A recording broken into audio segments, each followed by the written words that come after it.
안녕하세요. 금연 아침마입니다. 우리가 주택을 구입하게 되면 담보대출을 많이들 이용하시죠. 담보대출. 이 담보대출은 보통 은행을 가장 많이 이용하죠. 아무래도 이율이 가장 낮고 1금융권이다 보니까. 그리고 그에 보험사 이용하시는 분들도 간혹 보이시고, 그리고 2금융권 이용하시는 분들도 있는데, 그분들의 경우에는 어떤 사업자금이나 이렇게 자금이 좀 많이 필요하신 분들이 그렇게 이용하고 있고, 자, 1차적으로 어찌됐든 주택을 구입할 때 이렇게 담보대출을 받습니다. 은행이나 보험사에서. 이게 이제 선순위라고 하죠. 가장 먼저 대출 받은 거. 선순위라고 하죠. 자, 그런데 이렇게 선순위를 받고 나서 나중에 대출이 좀 필요해가지고 후순위를 또 이용하는 분들이 있어요. 해당 주택으로 인해서 선순위로 대출을 받았지만 또 후순위로 해가지고 또 대출을 받는 분들이 계십니다. 자, 이 후순위 대출 받는 분들 중에서 보면은 가계자금 용도로 이용하시는 분들이 있고, 또 사업자금 용도로 이용하시는 분들이 있습니다. 이게 둘의 차이는, 가계자금은 말 그대로 생활비 이런 데 쓰시라고 그냥 본인 마음대로 쓰는 금액이고, 사업을 운영하는 데만 쓰라고 해서 사업자금 용도로 나눠져 있어요. 자, 이렇게 용도가 내가 가계자금인지 사업자금인지 잘 모르겠는데 이러시면은, 본인이 계약할 때 일반적인 담보대출 서류들, 그 서류들만 제출했다면 가계자금이고, 여기에 플러스해서 사업자 등록증을 추가로 제출했다. 그러면 그건 사업자금 용도라고 생각을 하시면 됩니다.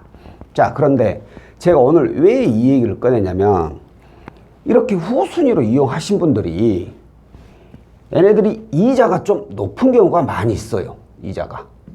그래서 이걸 이자를 좀 낮은 걸로 대안을 하려고 저한테 문의를 주시는 분들이 계십니다. 당연히 대안을 해야죠. 이자가 현재보다 좀 더 낮다면 당연히 대안을 해서 이자 줄여야죠. 특히나 담보대출의 경우에는 금액을 크게 이용하시는 분들이 또 많으니까. 자, 그런데 여기서 문제가 하나 있습니다. 현재 이 후순위 담보대출의 경우에는 거의 대부분이 사업자금 용도로 이용을 많이 합니다. 왜 사업자금 용도로 이용을 많이 하느냐? 그 이유는 바로 이 DSR 때문이에요. DSR이 적용이 되기 때문에, 이 가계자금은 DSR이 적용이 되기 때문에 사실 이용이 어려운 경우가 많아요. 기존에 담보대출이 있잖아요. 선순위로 받은 거 있고, 그리고 또 그 외에 신용대출이 있을 수도 있고, 그렇기 때문에 DSR이 초과돼가지고 가계자금 이용을 못 하시는 분들이 있어요. 그래도 이거 이용하는 분들이 있어요. 이 경우에는 제가 봤을 때 대부분이 대부업이 좀 많습니다. 대부 또는 이금융 이쪽이 많아요. 그리고 사업자금 용도는 DSR 적용을 안 받아요.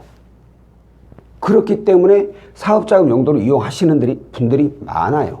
자, 그런데 이걸 이제 대안을 하려고 해. 이자가 더 낮다고 해서 대안을 하려고 봤는데, 이 DSR 때문에 일반 가계자금을 이용을 못 해. 그래서 사업자금 용도로만 이용을 해야 되는데, 근데 내가 기존에 이용한 게 가계자금이야. 그러면 사업자금이고 이건 가계자금 틀리잖아요. 자금 용도 자체가. 그렇기 때문에 이건 대안이 안 됩니다. 가계자금은 사업자금으로 대안이 안 돼요. 다만 기존에 있는 걸 사업자금으로 받았다. 그러면 이건 대안이 가능해요. 자, 이게 어떤 문제를 발생하냐면, 나는 이자가 더 낮은 게 있어가지고 대안하려고 했는데, 내가 이전에 이용했던 게 가계자금이네. 그래서 이놈의 DSR 때문에 가계자금은 안 나오고 사업자금 용도로 이용을 해야 되는데, 이게 가계자금으로 해서 대안이 안 돼버려. 이렇게 대안이 안 될 경우에 그럼 과연 어떻게 해결을 해야 되느냐? 이 경우에는 방법이 하나밖에 없어요. 바로 브릿지론이라는 것을 이용하게 됩니다. 이게 뭐냐면, 브릿지론을 취급하는 업체가 있어요. 여기서 먼저 이 가계자금을 상환을 해줍니다. 없애버려요. 그리고 나서 사업자금 용도로 대출을 그냥 후순위로 받는 거죠. 그래가지고 대출을 받게 되면 여기서 다시 브릿지론 업체에다가 이걸 이제 갚아주는 그런 방식을 해서 좀 이용을 하고 있습니다.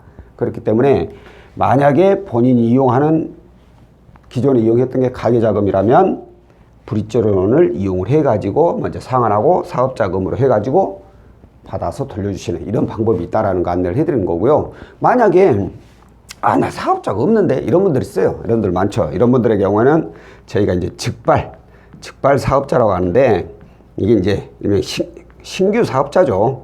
신규로 사업자를 내 가지고 사업자금 용도로 해서 이용을 하는 경우도 있고, 아까 말씀드린 대로 기존에 있고 사업자금이 있다면 이런 경우에는 이거 필요 없죠. 바로 이렇게 대안이 가능하니까. 그러니까 이 점 참고하시면 좋을 것 같고요. 다음번에 또 다른 내용으로 찾아뵙도록 하겠습니다. 고맙습니다.